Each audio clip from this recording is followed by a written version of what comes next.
Good morning, all. Today's topic partnership. Okay, so already in yesterday's class, I am giving some brief introduction about partnership. So just I briefly explain again. So partnership is nothing but more than one person. Okay, so after it is advancement of sole trader. Okay, so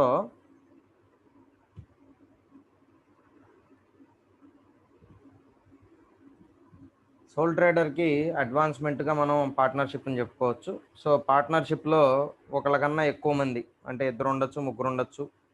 so అంతకు మంచి ఎక్కువ మంది అంటే ఒకే రకమైనటువంటి ఆలోచన, అంటే అందరూ కలిసి ఒకే రకమైన వ్యాపారం. అంటే ఇప్పుడు ఏబీస్ అనే ముగ్గురు వ్యక్తులు ఉన్నారనుకోండి, వాళ్ళ ముగ్గురు కలిసి ఒక వ్యాపారాన్ని మొదలు పెట్టాలనుకున్నారనుకోండి, వాళ్ళ ముగ్గురు కలిసి ఒకే వ్యాపారం చేయాలి అనే ఆలోచన ఉండాలి ముందు. అంటే ఒకళ్ళు ఒక రకం ఒక వ్యాపారాన్ని, ఇంకోళ్ళు ఇంకో వ్యాపారాన్ని, ఇంకొకళ్ళు ఇంకో దానికి మీద ఇంట్రెస్ట్ ఉండకూడదు. లైక్ మైండెడ్ పీపుల్ అందరికీ ఒకే వ్యాపారం మీద ఇంట్రెస్ట్ ఉండాలి, ఒకే బిజినెస్ మీద. అంటే ముగ్గురికి కామన్ ఇంట్రెస్ట్ ఉంటే కనుక then it will be suggestible.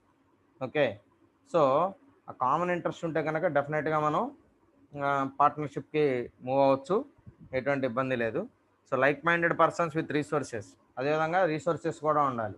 ఆలోచన ఒక్కటి ఉంటే సరిపోదు కదా వ్యాపారం చేయడానికి, ఆలోచనతో పాటుగా దానికి కావాల్సినటువంటి అమౌంట్ కూడా ఉండాలి, వాళ్ళ దగ్గర రీసోర్సెస్ కూడా ఉండాలి.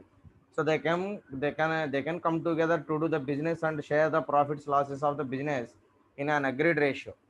సో వాళ్ళందరూ కలిసి వ్యాపారం మొదలు పెట్టడం, దాంతోపాటుగా ప్రాఫిట్స్ లాసెస్ ఏమైనా ఉంటే షేర్ చేసుకుంటారు. అంటే ప్రాఫిట్ వచ్చినా వాళ్ళే షేర్ చేసుకోవాలి, లాస్ అయినా వాళ్ళే షేర్ చేసుకోవాలి.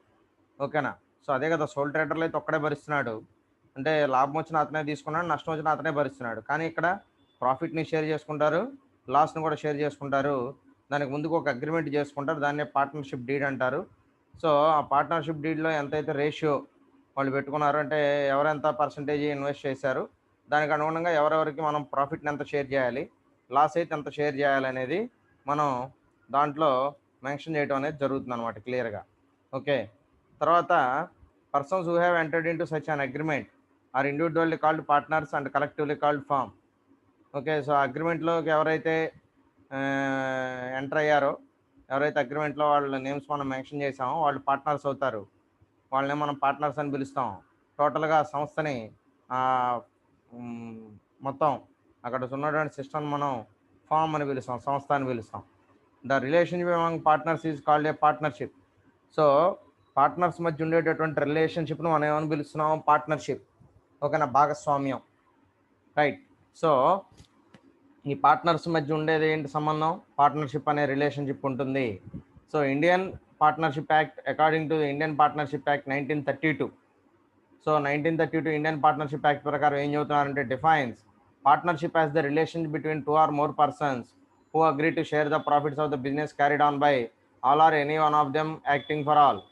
So corporate act Indian partnership act ప్రకారం ఏమని చెబుతున్నారంటే క్లియర్గా, పార్ట్నర్షిప్ అనేది it is a relation between 2 or more persons.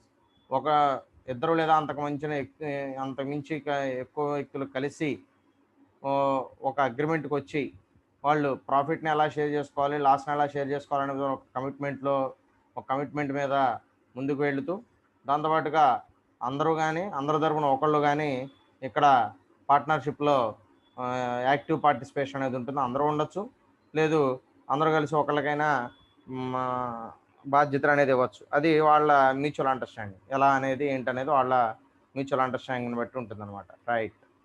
తర్వాత సో ఇది మనకి పార్ట్నర్షిప్ యాక్ట్ ప్రకారం డెఫినేషన్ పార్ట్నర్షిప్కి సంబంధించి, రైట్. ఇప్పుడు ఇంతవరకు అయిపోయిందండి, జస్ట్ ఒకసారి మళ్ళీ రీకలెక్ట్ చేసుకున్నాం. So then according to Indian partnership act, so already I'm discussing this again, it is repeated. Okay, no problem. Now we are going features. Okay, what are the features of partnership? So partnership యొక్క features ఏంటి, special features ఏంటి అనేది మనం ఇక్కడ చూస్తే కనుక, first one relationship. Okay, so first one is relationship. So what is the relationship? Partnership is a relationship among persons. It is a relationship resulting out of an agreement. Okay, so partnership అనేది ఏమని చెబుతున్నాం, it is a relationship among persons, అంటే వ్యక్తుల మధ్య ఉన్నటువంటి ఒక సంబంధం. It is relationship resulting out of an agreement. So ఈ రిలేషన్షిప్ నుంచి వచ్చేటటువంటిది ఏంటి, మనకి బయటకు వచ్చే అవుట్కమ్ ఏంటి, అగ్రిమెంట్ అనేది రావాలి, అంతే కదా.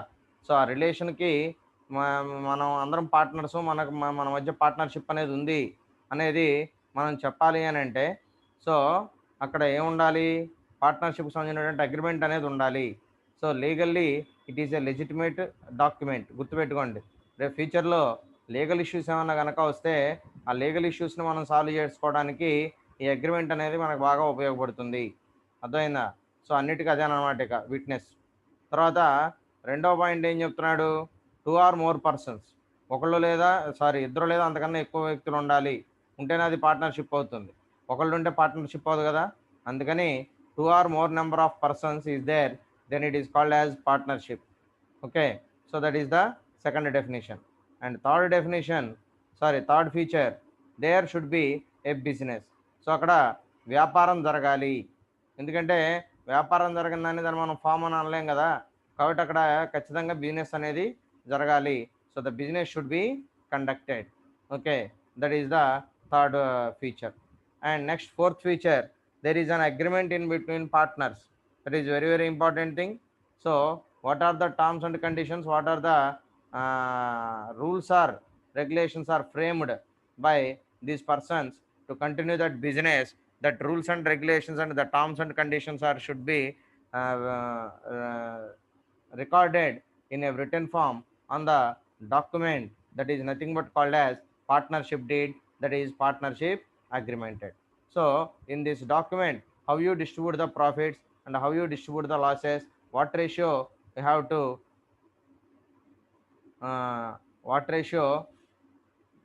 to maintain and give to the other partners, that is clearly mentioned in the partnership agreement. Then next, fifth point, carried on by all or any one of them acting for all.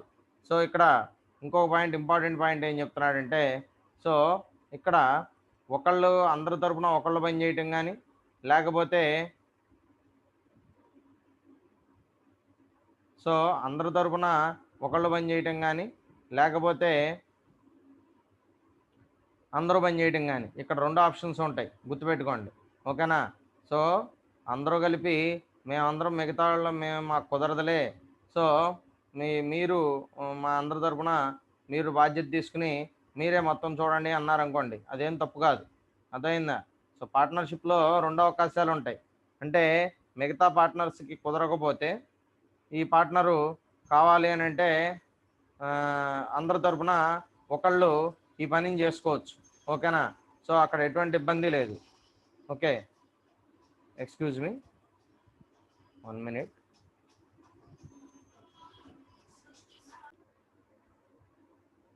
Sorry, there is some technical issue. Okay, right. So carried on by all or any one of them acting for all. Okay, so in this partnership, because so many members are there, 2 or more, 3 or persons are there. So if suppose the person is ready to take all over the responsibilities on behalf of all the partners, then he takes all the responsibility and he manage and control the business. Okay, so అంటే ఎందుకనంటే ఇది ఎందుకు చెప్తున్నారంటే, పార్ట్నర్షిప్లో ఉన్నటువంటి advantage అది. ఇక్కడ అందరూ కలిసి ఒక వ్యక్తికి బాధ్యత ఇచ్చైనా వ్యాపారాన్ని చేసుకోవచ్చు, లేదా ఆ వ్యక్తికి ఇబ్బంది అయినప్పుడు మిగతా వాళ్ళందరూ కూడా ఇక్కడ ఇన్వాల్వ్మెంట్ ఉంటుంది. లేదు అందరం కలిసి తల ఒక పని చూసుకుందాం, ఓకేనా, అలాగేం చేయొచ్చు అంటే 4 ఉన్నారు, 4 పనులు నలుగురు చూసుకోవచ్చు. ఎందుకంటే ఒకటి వల్ల అంతా కాకపోయిన సందర్భంలో నలుగురు కలిసి 4 పనులు చూసుకోవడానికి ఇక్కడ అవకాశం ఉంటుంది. లేదు ఎవరికైనా ఒకరికి ఇబ్బంది అయినప్పుడు మిగతా 3 పార్టిసిపేట్ చేస్తారు, ఆ పని డిస్ట్రిబ్యూట్ చేసుకోగలుగుతారు. లేదంటే వీళ్ళందరూ కాదులే, మేమంతా కాదులే, ఇంతమంది వద్దు, మేము నీకు కావాల్సినప్పుడు ఏదైనా సపోర్ట్ చేస్తాం, మా అందరి తరపున నువ్వే చూడనొచ్చు. అప్పుడు అతనికి ఏం చేస్తారు, దే ఆర్ గివింగ్ శాలరీ, అంటే సపరేట్గా ఉండదు, ఆ ఫర్మ్లో నుంచే నెలకింత అని చెప్పి అతనికి సపరేట్గా అమౌంట్ ఇస్తారు in addition to the profit. అర్థమైందా? So in addition to the profit అతనికి కొంత అమౌంట్ ఇస్తారు. సో ఎందుకంటే మరి వీళ్ళందరి తరపున అతను పని చేస్తున్నాడు కదా బాధ్యత తీసుకుని, కాబట్టి మరి ఊరకనే చేయడుగా ఎవరు కూడా.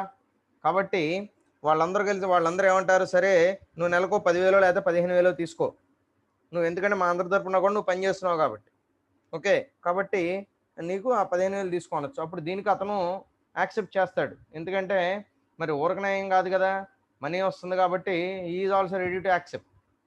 ఓకే, సో అలాగనమాట ఇక్కడ. సో కాబట్టి ఈ ఆప్షన్ ఉంటుంది ఇది. So the business can be carried on by all or any one of the persons acting for all. So this means that the business can be carried on by one person who is the agent for all other persons. చెప్పాను కదా, అందరి తరపున ఒకళ్ళు బాధ్యత తీసుకుని చేయొచ్చు. Every partner is both an agent and a principal. ఇక్కడ ప్రతి పార్ట్నర్ ఏజెంట్ అవుతాడు, దాంతోపాటుగా ఓనర్ అవుతాడు. ఎవరు ఇక్కడ ఒకళ్ళే ఏజెంట్ కాదు, ఒకళ్ళు ప్రిన్సిపల్ అంటే that means owner. Okay, so agent for other partners and principal for himself. So వేరే పార్ట్నర్కి ఇతను ఏజెంట్ అవుతాడు, అదేవిధంగా ఇతను ఓనర్ అవుతాడు. రెండు ఇది ఉంటాయి అన్నమాట, టూ పర్సెప్షన్స్ ఉంటాయి ఇక్కడ. So agent for other partners and principal for himself. So all the partners are agents and the partnership is their principal. ఇక్కడ పార్ట్నర్షిప్లో అందరూ ఏజెంట్సే, దాంట్లో పార్ట్నర్షిప్ అనేది వాళ్ళ యొక్క ప్రధానమైనటువంటి కాన్సెప్ట్ అనమాట. ప్రిన్సిపల్ అంటాం, ప్రధానమైనటువంటి సూత్రం. ఓకేనా? So this is the thing, right. Then next, unlimited liability. These are the additional things, features. So in this partnership, this is also unlimited liability. So unlimited liability అదేంటంటే, మీరు పార్ట్నర్ సోల్ ట్రేడర్లో కూడా unlimited అన్నారు, ఇక్కడ కూడా unlimited అంటున్నారు. ఇక్కడ కూడా అన్లిమిటెడే, కానీ అక్కడ మొత్తం ఒకడే భరిస్తాడు, అతని ఆస్తులు ఒక్కడే అమ్మైనా ఇవ్వటమే. కాబట్టి ఇక్కడ పార్ట్నర్షిప్లో ఏంటి, కాకపోతే ఎవరు పెట్టినటువంటి షేర్ని బట్టి వాళ్ళు నలుగురు వాళ్ళ ఆస్తులు నమ్మడం అనేది జరుగుద్ది. ఓకేనా? So the liability of the partners is unlimited. The partnership and partners in the eye of law are not different but one and the same. So చట్టం ప్రకారం పార్ట్నర్షిప్ పార్ట్నర్స్ వేరు కాదు, ఏది న్యాయం దృష్టిలో రెండు సేమే. Hence the partners have to bring their personal assets to clear the losses of the firm if any. Okay, so hence the partners have to bring their personal assets. Okay, so partners అనేవాళ్ళు అవసరమైతే వాళ్ళ సొంత ఆస్తుల్ని అమ్మైనా కూడా అప్పుల్ని తీర్చాల్సిందే. So దాంట్లో ఎటువంటి ఎక్స్క్లూజను లేదు. అర్థమైంది? అంటే వాళ్ళు పెట్టినటువంటి పెట్టుబడిని బట్టి, వాళ్ళు పెట్టినటువంటి రేషియోని బట్టి. ఇప్పుడు 1,00,000 రూపాయలు అప్పు ఉందండి. సో పార్ట్నర్షిప్ని సపోజు 50-20-30 రేషియోలో పంచుకున్నారనుకోండి, ఒక 50,000 రూపాయల 50,000 రూపాయలకి తగ్గట్టుగా ఇతను పే చేయాలి. మిగతా అంటే లక్షలో మనం 1,00,000 రూపాయలు అప్పు అనుకుంటే, సో దాంట్లో 50% ఇతుంది కదా, ఏ అనే వ్యక్తిది కదా, అప్పుడు 50% అంటే 50,000 ఇతను బేర్ చేయాలి, 20,000 బి అనేవాడు బేర్ చేయాలి, 30,000 సి అనేవాడు బేర్ చేయాలి, డిస్ట్రిబ్యూట్ చేసుకుంటారనమాట. అలాగా, అందుకని ఇక్కడ ఒకటి మీద పడదు. దీనికి అక్కడ పార్ట్నర్షిప్కి, సోల్ ట్రేడర్కి పార్ట్నర్షిప్కి లైబిలిటీలో ఉన్నటువంటి డిఫరెన్స్ ఏంటంటే, అన్లిమిటెడ్ అయినప్పటికీ కూడా ఈ ఫ్లెక్సిబిలిటీ ఉంది, దీనివల్ల పెద్దగా నష్టం ఉండదు. రైట్. తర్వాత next important thing is number of partners. Other features in the number of partners, according to the Indian partnership act, the minimum number of partners should be 2 and the maximum number if restricted as given below. So minimum number అనేది 2, ప్రతిదానికి common, అది దాంట్లో ఏం difference లేదు. కానీ maximum number మీద కొంత limitation అనేది ఇవ్వడం జరిగింది, ఎందుకంటే మరీ ఎక్కువైపోయినా కూడా ఇబ్బంది అవుతుంది. సో అది పార్ట్నర్షిప్ అనేది అంత బాగుండదు అనమాట వినడానికి కూడా. సో కాబట్టి నెంబర్ ఆఫ్ పార్ట్నర్స్ అనేది మినిమం ఎంత ఉండాలనేది అన్నిటికి కామనే. 2 మెంబర్స్ మినిమం ఉండాలి, ఉంటేనే అది పార్ట్నర్షిప్ అవుతుంది. సో మ్యాక్సిమం ఎంతమంది ఉండొచ్చు అని అంటే 10 partners in case of banking business and 20 in case of non banking business. అంటే వాళ్ళు ఒక బ్యాంకింగ్ వ్యాపారం చేయాలనుకుంటే కనుక, బ్యాంకుకి సంబంధించినటువంటి బ్యాంకుని పెట్టాలనుకుంటే కనుక, సో దాంట్లో పార్ట్నర్స్ ఎంతమంది ఉండొచ్చు, మ్యాక్సిమం 10 మంది ఉండొచ్చు. అదే నాన్ బ్యాంకింగ్ బిజినెస్ అయితే 20 మంది వరకు ఉండొచ్చు. అంటే బ్యాంకింగ్ కార్యకలాపాలు కాకుండా మిగతా ఏదైనా కూడా 20 మెంబర్స్ ఉండొచ్చు. ఓకేనా? సో ఇది ఫ్లెక్సిబిలిటీ అనమాట ఇక్కడ. సో బ్యాంకింగ్తో రిలేటెడ్ అయిన వాటికి ఏదైనా కూడా 10 మెంబర్స్ అనేది ఉండొచ్చు, అదే నాన్ బ్యాంకింగ్ అయితేనో 20 మెంబర్స్ ఉండొచ్చు. ఓకేనా? సో దీన్ని బట్టి మ్యాక్సిమం అంతమంది అనమాట. మనకు అంతకుమించి మనం తీసుకోవడానికి అవకాశం, దట్ ఈజ్ ఎనఫ్. సో అంతకుమించి ఎక్కువ ఉంటే అది పార్ట్నర్షిప్ అనలేము ఇంకా దాన్ని, అది వినడానికి కూడా బాగోదు. సో అది వేరే విషయం. సో పార్ట్నర్షిప్ అనే దాంట్లో అంతమంది ఉండరు. అదే మళ్ళీ జాయింట్ స్టాక్ కంపెనీలో అయితే షేర్ హోల్డర్స్ ఎంతమంది అని ఉండొచ్చు, ఎందుకంటే దాన్ని స్ప్లిట్ చేస్తారు కాబట్టి అక్కడ వస్తుంది, అక్కడ చెప్తాను మీకు ఏంటనేది. ఓకేనా. So this is unlimited liability and this is about number of partners. Okay. So unlimited liability అంటే ఇక్కడ లైబిలిటీ అనేది పార్ట్నర్షిప్ ఎంతవరకు అయితే వాడు అతనికి షేర్ ఉన్నదో అది లాస్ అవడంతో పాటుగా అవసరమైతే తన సొంత ఆస్తుల్లో నుంచి తను పెట్టినటువంటి పెట్టుబడికి ఆ రేషియోకి అనుగుణంగా, తన ఇన్వెస్ట్మెంట్ రేషియోకి అనుగుణంగా అతను తన ఆస్తులను కూడా అమ్మి అప్పులు తీర్చాల్సినటువంటి పరిస్థితి ఉన్నది. Okay, that is about unlimited liability and number of partners. Then it is simple thing, just to remember the numbers, then you write this point. Then next another advanced feature is division of labor. So in sole trader there is no division of labor, but in the case of partnership there is a division of labor, because two or more persons are there, then they are distributing the responsibilities and authorities each other, and they are dividing the duties and responsibilities which are in the organization. So అంటే మన వాళ్ళు అక్కడ organisation లెవెల్లో ఏవైతే మనకి వాళ్ళు చేయాల్సినటువంటి అక్కడ జరిగేటువంటి కార్యకలాపాలను దాన్ని బేస్ చేసుకుని ఒక్కొక్కళ్ళు కొన్నిటిని డివైడ్ చేసి పెట్టుకుంటారు. సో నేను ఇవన్నీ చూస్తానంటే మీరు ఇవి చూడండి, నేను ఇవి చూస్తాను, ఇట్లా నలుగురు కలిసి 4 పార్ట్లుగా డివైడ్ చేసుకుని ఎవరి డిపార్ట్మెంట్స్ అంటే ఎవరి పరిధిలోకి వచ్చే వాటిని వాళ్ళు వాటి మీద మానిటరింగ్ అనేది చేసుకుంటారు, కంట్రోలింగ్ అండ్ మానిటరింగ్. దీనివల్ల ఏమవుతుంది, ఎవరికి బడ్డెని కాదు, ఎందుకంటే నలుగురు కలిసి 4 పనులు చూసుకుంటారు, ఒకడే ఇక్కడ అన్ని చేయాల్సిన అవసరం లేదు. కాబట్టి ఎవరికి కేటాయించుకున్నటువంటి పనుల్లో వాళ్ళు ఎప్పుడు కూడా పర్ఫెక్ట్గా ఇన్వాల్వ్ అయి ఉండాలి, ఉంటేనే అది సక్సెస్ అవుద్ది. తీసుకోవడం వల్ల ఉపయోగం లేదు బాధ్యతలు ఎప్పుడు కూడా. సో బాధ్యత ఇచ్చాం కానీ దాన్ని తీసుకోవాలి కదా, సో తీసుకోకపోతే ఎవరు ఏం చేయలేరు. సో మనం జాగ్రత్తగా కనుక తీసుకుంటే సో మనకి చాలా చోట్ల మనం సర్వైవ్ అవ్వడానికి అవకాశం ఉంటుంది అని చెప్పి చెప్తా ఉన్నాడు. కాబట్టి డివిజన్ ఆఫ్ లేబర్ అనేది ఇక్కడ ఛాన్స్ ఉంది, ఎందుకంటే ఇక్కడ పార్ట్నర్స్ అనే వాళ్ళు ఉంటారు కాబట్టి ఎవరికి నచ్చింది ఎవరు చేయగలిగింది వాళ్ళు ఆ పనిని తీసుకుని వాళ్ళు ఆ పని మీద ఫోకస్ చేయడం అనేది మొదలు పెడతారు. దీనివల్ల ఏమవుతుందంటే మనకు మానిటరింగ్ అండ్ కంట్రోల్ అనేది బాగుంటుంది అని చెప్పి చెబుతున్నాడు. సో బయట వాళ్ళని ఎవరినో తెచ్చుకునే పని లేకుండా. తర్వాత పర్సనల్ కాంటాక్ట్ విత్ కస్టమర్స్. ఇక్కడ కూడా పర్సనల్ కాంటాక్ట్ ఉంటుంది, ఎందుకంటే సోల్ ట్రేడర్లో ఎలాగైతే అక్కడ ఒక్కడే ఉంటాడు కదా, ఇక్కడ నలుగురు ఉంటారు, నలుగురికి డైరెక్ట్గా కాంటాక్ట్స్ అనేవి ఉంటాయి పర్సన్ తోటి. సో పర్సనల్ కాంటాక్ట్స్ అనేది common. So the partners can continuously be in touch with the customers to monitor their requirements. Okay. So ఎప్పుడు కూడా ఈ పార్ట్నర్స్ ఎవరైతే ఉన్నారో ఈ పార్ట్నర్స్ అందరూ కూడా కస్టమర్తో డైరెక్ట్గా వీళ్ళు రిలేషన్ అనేది ఉంటుంది కాబట్టి టచ్లో ఉంటారు కాబట్టి సో కస్టమర్కి సంబంధించినటువంటి రిక్వైర్మెంట్స్ ఏంటనేది వీళ్ళు మానిటర్ చేసి దానికి అనుగుణంగా అతన్ని మనం సంతృప్తిపరచడానికి ప్రయత్నం చేస్తూ ఉంటాం. సో ఎందుకంటే without customer you can't run the business, that is the thing. Then next one flexibility. So in this partnership there is a flexibility also there. All the partners are like-minded persons and hence they can take any decision relating to business. Okay. So all the partners are like minded. ఇక్కడ అందరు partners కూడా like మైండెడ్గా ఉంటారు, అంటే అందరూ కలిసి ఒకే ఆలోచన ఉండాలి, ఒకటే రకంగా ఉండాలి. సో లేకపోతే అది ఎప్పుడైనా కూడా దానివల్ల తర్వాత అయినా కూడా ఇబ్బంది పడతాం. సో కాబట్టి ఈ ఫ్లెక్సిబిలిటీ అనేది మనకి బాగా ఉంటుంది దీంట్లో అని చెప్పి చెప్తాను. లైక్ మైండెడ్ పర్సన్స్ అనే వాళ్ళు ఉంటారు and హ్యాన్స్ they can take any decision relating to business. So ఆ పార్ట్నర్స్ అందరూ ఒక రకమైనటువంటి ఆలోచన ధోరణి కలిగి ఉంటారు కాబట్టి సో దాని తగ్గట్టుగా వాళ్ళు ఒక నిర్ణయానికి రావడానికి అవకాశం ఉంటుంది అనేది అర్థమవుతుంది. తర్వాత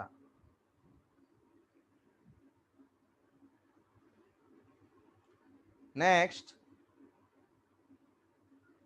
partnership deed. Very important thing is another important thing in partnership deed. Okay, so what is the partnership deed? So partnership deed is nothing but a written agreement among the partners regarding the rules and regulations and terms and conditions of the partnership, so that are clearly mentioned in the partnership deed. Okay, so జాగ్రత్తగా చూడండి. So partnership డీల్లో ఏమని చెబుతున్నాడంటే the return agreement among the partners is called the partnership deed. Partners మధ్య రాసుకున్నటువంటి ఒక వ్రాతపూర్వకమైనటువంటి ఒప్పందాన్ని మనం పార్ట్నర్షిప్ డీడ్ అని చెప్పి పిలవడం జరుగుతూ ఉంది. It contains the terms and conditions governing the working of partnership. The following are contents of the partnership deed. Okay, so ఇక్కడ ఏం చెబుతున్నాం అంటే the return agreement among the partners is called partnership, that is good. It contains the terms and conditions governing the working of partnership. దాంతోపాటుగా ఈ terms and conditions ఏవైతే ఉంటాయో ఆ terms and conditions అన్నిటి కూడా మనం అంటే మనకి వర్క్ పార్ట్నర్షిప్ అనేది రన్ అవుతున్నప్పుడు సో ఎలా మనం మెయింటైన్ చేయాలనేది కూడా మనం జాగ్రత్తగా ఆలోచించుకోవాలి. It contains the terms and conditions governing the working of partnership and the following are contents of the partnership deed. So following మనం ఏదైతే చదువుతున్నాం అవన్నీ పార్ట్నర్షిప్ డీడ్ కిందకి మనం రావడం జరుగుతుంది. కింద చదువుతున్నాం అన్నీ కూడా కింద చదువుతున్నాం పార్ట్నర్షిప్ డీడ్లో ఉంటాయి. సో దానిలో first one names and addresses of the firm and partners. So names and addresses of the firm and partners.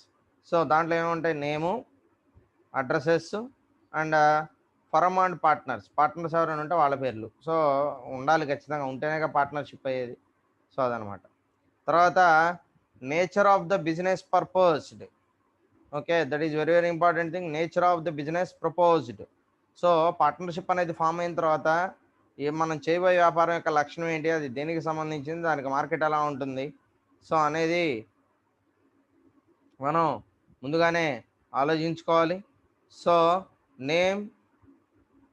Nature of the business purpose, that is very very important. మనం చేయాలనుకున్నటువంటి వ్యాపారం ఎలాంటిది, దానివల్ల ఏంటి, so అన్నీ కూడా ఇక్కడ mention చేయడం జరుగుతుంది. తర్వాత third one duration is also very very important. So partnership duration అంటే ఎన్నాళ్ళ పాటు పార్ట్నర్షిప్ అగ్రిమెంట్ అనేది ఉంటుంది, దాని తర్వాత ఎప్పుడైతే మనకు మనం దాని గురించి పట్టించుకోవాల్సినటువంటి అవసరం లేదు. సో కాబట్టి duration is that is also very very important. So ఎంత టైం పట్టింది ఏంటి అనేది. So then next one, fourth one, amount of capital of the partnership and the ratio for contribution by each of the partners. So ఎవరెవరు ఎంత capital తీసుకొచ్చారు, ఏ రేషియోలో వాళ్ళకి ఇచ్చాం, అదేవిధంగా వాళ్ళ నుంచి కాంట్రిబ్యూషన్ అనేది ఎంత ప్రతి ఒక్క పార్ట్నర్ నుంచి అనేది మనం దీని ద్వారా తెలుసుకోవచ్చు. తర్వాత there profit sharing ratio. So profit అనేది ఏ విధంగా షేర్ చేసుకోవాలనేది, సో ప్రాఫిట్ని ఎలా షేర్ చేసుకోవాలి ఏంటనేది ఆ రేషియో అనేది కూడా మనకి దాంట్లో క్లియర్గానే ఉంటుంది. సో దాని ప్రకారంగా మనం షేర్ చేసుకుంటే సరిపోతుంది అనమాట. ఓకేనా. So profit sharing is also very very important. అదేవిధంగా లాసెస్ అనేది కూడా ఇక్కడ ఉంటుంది. కాబట్టి ప్రాఫిట్ అయినా అంతే, లాస్ అయినా కూడా అంతే, మనం షేర్ చేయాల్సిందే. రెండింటిని కూడా మనం షేర్ చేయాల్సిందే, ప్రాఫిట్ని షేర్ చేయాల్సిందే, అదేవిధంగా లాస్ని కూడా మనం షేర్ చేసుకోవాల్సిందే. ఓకేనా. సో అదనమాట ఇక్కడ. సో ఇది దీనికి సంబంధించి పార్ట్నర్షిప్ డీడ్కి సంబంధించి స్పెషల్ ఫీచర్స్ ఏమేమి ఉంటాయి ఏంటి అనేది మొత్తం ఇక్కడ మనకు క్లియర్గా చూడడం జరిగింది. తర్వాత ఇంకా ఏమున్నాయంటే పార్ట్నర్షిప్ డీడ్లో ఇంకా ఏముంటున్నాయి, ఇంకా 6th point, rate of interest charged on capital contributed loans taken from the partnership and the amounts drawn if any by the partners from their respective capital balances. ఇక్కడ పార్ట్నర్షిప్లో అందరి దగ్గర డబ్బులు అయిపోయినాయి, లేదంటే అందరి దగ్గర మిగతా వాళ్ళ ఇద్దరి దగ్గర అయిపోయింది, ఒకళ్ళ దగ్గర ఉన్నప్పుడు అతను ఏమంటాడు, నేను అమౌంట్ తెస్తాను, అది ఫర్మ్లో పెట్టండి, నా వాటాగా కాదు అప్పుగా పెట్టండి, సో మీకు ఎప్పుడు వస్తే అప్పుడు నాకు తిరిగి ఉండి అని చెప్పి ఒక ప్రపోజల్ పెట్టాడు. ఓకేనా. సో దానికి ఏమీ ఇబ్బంది ఏమీ లేదుగా, సో దానివల్ల ఎవరికి నష్టం లేదు, కాబట్టి దానికి దే ఆర్ యాక్సెప్టెడ్. సో అనుకున్నాం. సో ఇప్పుడు ఇక్కడ rate of interest charge on capital contributed అంటే ఒక్కొక్క పార్ట్నర్ ఎంత క్యాపిటల్ని మనకి ఇచ్చాడు, ఇవ్వాల్సిన దానికన్నా అదనంగా దానికి మనం వడ్డీని పే చేయటం, సో ఇవన్నీ కూడా ఉంటాయి అనమాట. Rate of interest charge on capital contributed, so అదొకటి. తర్వాత loans taken from the partnership and the amounts drawn if any by the partners from their respective capital balances. ఓకేనా.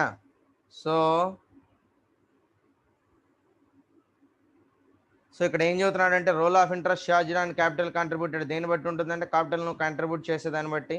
Loans taken from the partnership and the amounts drawn. So loans అనేది partnership తర్వాత ఇవ్వడం జరుగుతుంది, అదేవిధంగా draw అనేది కూడా జరుగుతుంది if any by the partners from their respective capital balances. Okay, then next one, seventh point, the amount of salary of commission payable to any partner. So commission ఏమైనా pay చేస్తాం అనేది మనం చూసుకోవాలి. సో తర్వాత the amount of salary or commission payable to any partner అదొకటి ఇందా చెప్పాం. So procedure to value goodwill of them firm at the time of admission of a new partner, retirement of death of a partner. ఓకేనా. So ఏమంటున్నాడు ఇక్కడ, procedure to value goodwill of the firm. ఒక గుడ్ విల్కి సంబంధించి ఒక సంస్థకు సంబంధించి గుడ్ విల్ మనం క్యాలిక్యులేట్ చేయాలంటే దానికి ఎంత పేరు ఉంది అనేది,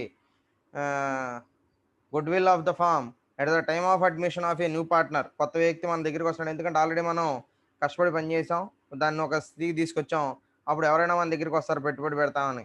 సో కానీ మనకు అవసరమైనప్పుడు రావాలి కదా, మనం అవసరమైనప్పుడు వెళ్తేనే మనకు అంతగా ఎంకరేజ్ చేయరు. సో మనకి అవసరం లేదు అన్నప్పుడు వాళ్ళు,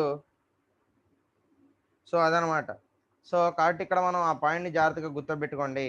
so the amount of salary of commission payable to any partner and procedure to value goodwill of the firm at the time of admission of a new partner. At the time of admission of a new partner. New partner అనేవాడు మనకి join అవుతున్నప్పుడు అతన్ని డైరెక్ట్గా మనం పెట్టుబడి పెట్టమనం.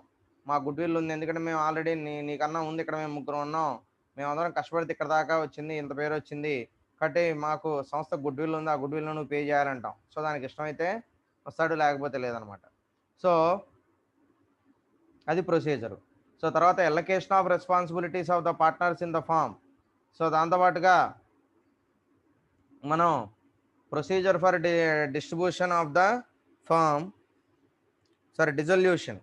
So మనం ఏ విధంగా దాన్ని రద్దు చేయొచ్చు, ప్రొసీజరు మనం ఒక పార్ట్నర్షిప్ని రద్దు చేయాలనుకుంటే దాన్ని ఏ విధంగా రద్దు చేయొచ్చు అనేది కూడా మనం దాంట్లోనే రాసుకోవాలి.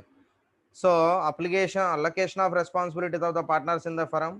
సో పార్ట్నర్స్ ఎవరైతే ఉన్నారో వాళ్ళకి రెస్పాన్సిబిలిటీస్ అనేది ఇవ్వడంతో పాటుగా వాళ్ళకి ప్రొవైడ్ చేస్తున్నటువంటి ఫెసిలిటీస్ కూడా మనం ప్రొవైడ్ చేయాలి. So name of the arbitrator to whom the disputes if any can be referred to for settlement. So name of the arbitrator to whom the disputes, so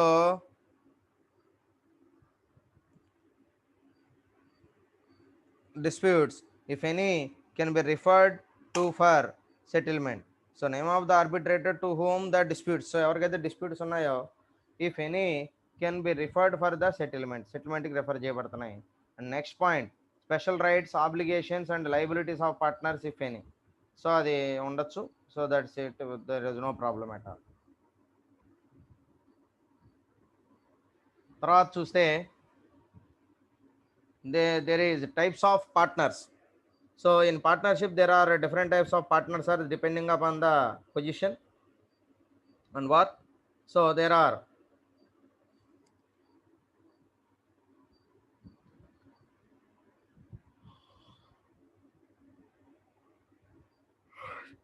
excuse me, right, then so kinds of partners. So partners ఎన్ని రకాలుగా ఉంటారు, ఇది కూడా ఇంపార్టెంటే. So the following are the different kinds of partners. So వీళ్ళందరూ కూడా different types of kinds of partners అంటున్నారు. దానిలో మొట్టమొదటి partner active partner. Active partner అంటే అతను బిజినెస్ యాక్టివిటీస్లో యాక్టివ్ పార్టిసిపేషన్ అనేది ఉంటుంది అన్నిట్లోనూ, కాబట్టి అతను మనం యాక్టివ్ పార్ట్నర్ అంటాం.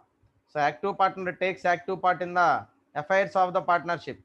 పార్ట్నర్షిప్ ఉన్నటువంటి అఫైర్స్లో మేజర్ పార్ట్ అనేది ఎవరు చూస్తున్నారో సో వాళ్ళు యాక్టివ్ పార్ట్నర్స్ అవుతారు. Is also called working partner. అతనే మనం వర్కింగ్ పార్ట్నర్ అని కూడా పిలవడం అనేది జరుగుతున్నది. ఓకే, తరువాత second point, sleeping partner. So sleeping partner means so అతను ఉన్న విషయం ఎవరికి తెలియదు, కానీ అతను కూడా దాంట్లో పార్ట్నర్ అనమాట. దాన్ని మనం స్లీపింగ్ పార్ట్నర్స్ అంటాం. So sleeping partners contribute to capital but does not take part in the affairs of the partnership. So sleeping partner కావాల్సినప్పుడు డబ్బు ఇస్తాడే కానివ్వండి, మిగతా ఏ విషయాల్లోనూ కూడా అతను ఇన్వాల్వ్ అనేది అవడు, అఫైర్స్ విషయంలో కానీ పార్ట్నర్షిప్ విషయంలో కానీ. సో తర్వాత third one, normal partner. So normal partner means nominal partner means he is a partner just for name sake. So అతను కేవలం పేరుకు మాత్రమే పార్ట్నరు, కానీ అతనికి ఎటువంటి కాంట్రిబ్యూషన్ అనేది ఉండదు. సో కాబట్టి he neither contributes to capital nor takes part in the affairs of business. So business విషయంలో కానివ్వండి, దీని పరంగా కానివ్వండి, మనకేమీ ఎటువంటి ఇది లేదు కాబట్టి, సో ఈ నేమ్ సేక్ మాత్రమే ఉంటారు వాళ్ళు, కేవలం పేరు కోసం మాత్రం వాళ్ళు. ఎందుకంటే వాళ్ళకు క్రెడిబిలిటీ ఉంటుంది, అలాంటి వాళ్ళు మనం వాడుకోవడానికి మనం పేర్లు వాడుకుంటాం. సో వాళ్ళ పర్మిషన్ తోటి name sake. So he neither contributes to capital or takes part in the affairs of business. So ఇతను రెండిట్లోనూ చేయాలంటే కష్టం అవుతుంది. ఒకటి, ఈ neither contributes to capital contribute చేయలేడు, nor takes part in the affairs of business, అది కూడా ఇప్పుడు అంత ఫ్లెక్సిబుల్గా ఉండదు. So normally the nominal partner are those who have good business connections and are well places in the society. Okay. So ఏం చెబుతున్నాడు ఇక్కడ, నామినల్ పార్ట్నర్ అంటే అదేదో నామకే వస్తే పార్ట్నర్, అంతేగాని అతనికి ఎటువంటి ఇది ఉండదు. కాబట్టి అలాంటి వాళ్ళు మనం నామినల్ పార్ట్నర్ అని అంటాం. సో తర్వాత కాకపోతే ఇతనికి మంచి బిజినెస్ కనెక్షన్స్ ఉంటాయి, అదేవిధంగా మంచి అన్ని ప్లేసులు వెళ్తూ ఉంటారు, అంతా తెలుస్తూ ఉంటుంది కాబట్టి సో అది కూడా మనం మెయింటైన్ చేస్తే మంచిది. సో ఇది సెకండ్కి సంబంధించిన nominal partner. Then fourth one, partner by estoppels. Okay. So partners by estoppels, so ఇది కూడా ఒక కేటగిరీగా చెబుతా ఉన్నాడు, అదేంటో చూద్దాం. So estoppels means behaviour or conduct. Estoppel అంటే ఏంటి, behaviour or conduct. And partner by estoppels gives an impression to outsiders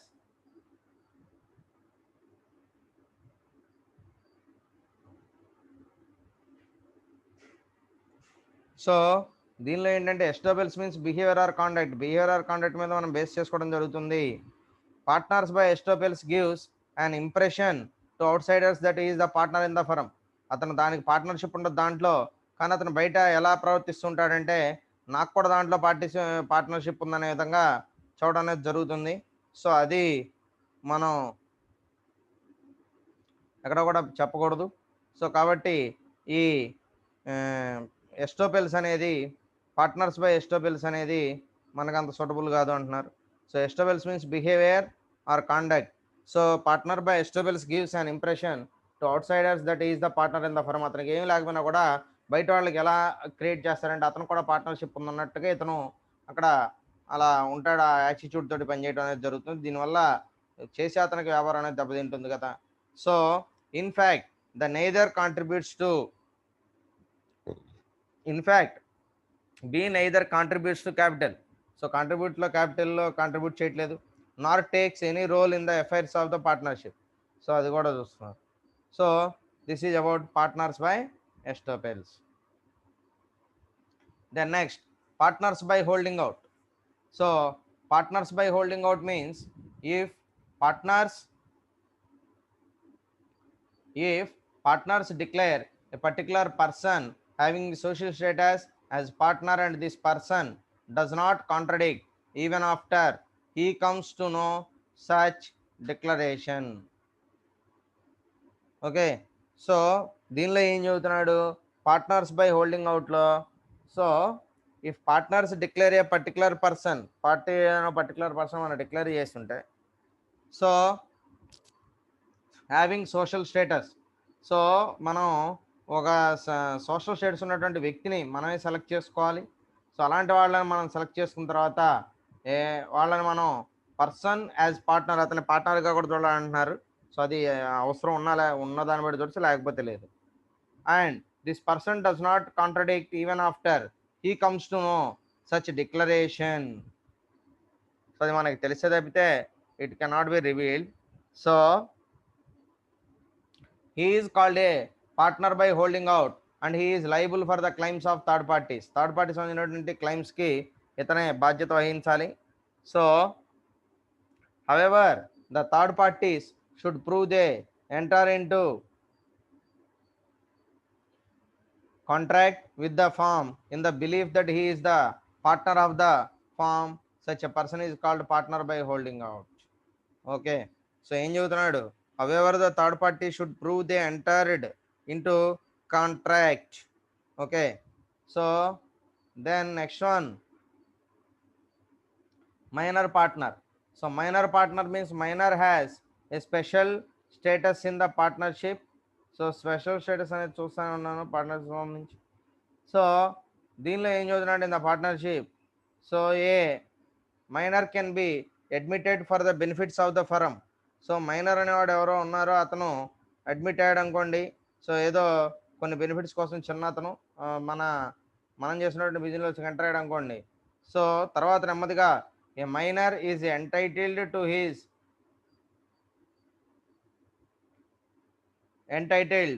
his share of profits of the firm. Okay. So ఏం చెబుతున్నాడు ఇక్కడ క్లియర్గా? A minor can be admitted for the benefits of the firm. కావాలనుకుంటే a minor is entitle to his share of profits of them. So అదొకటి ఇక్కడ మనకి ఉన్నటువంటి అవకాశం. తర్వాత the liability of a minor partner is limited to the context. So extent of his contribution of the capital of the firm. Okay, so these are the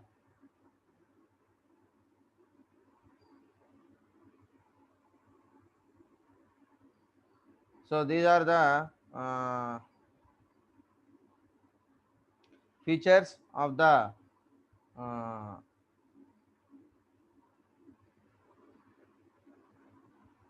so this is okay. So I have completed all the slides: partnership deeds and rate of interest and kinds of partners. Okay, so up to kinds of partners we are discussing today.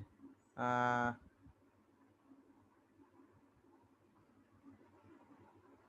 okay.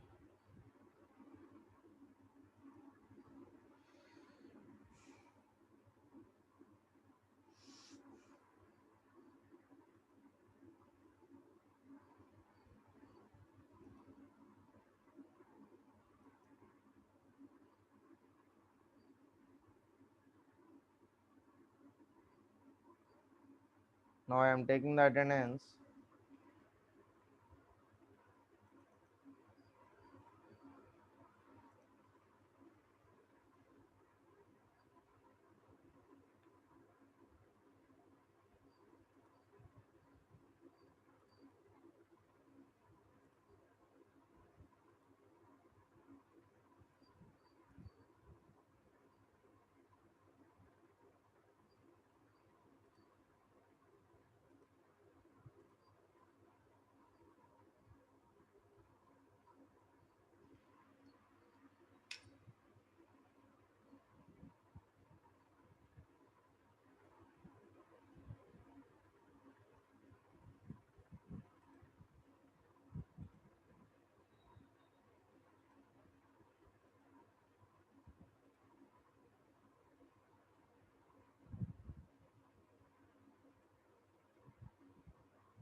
Okay, thank you all. Now I end the session.